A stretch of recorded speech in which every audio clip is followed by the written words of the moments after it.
जोडी मिलाएर पठाउँछ हो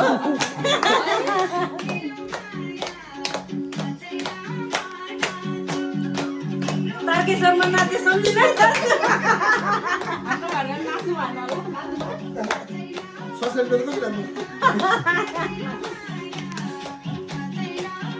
एउटा चढा भए त आउँथ्यो होला है दाजु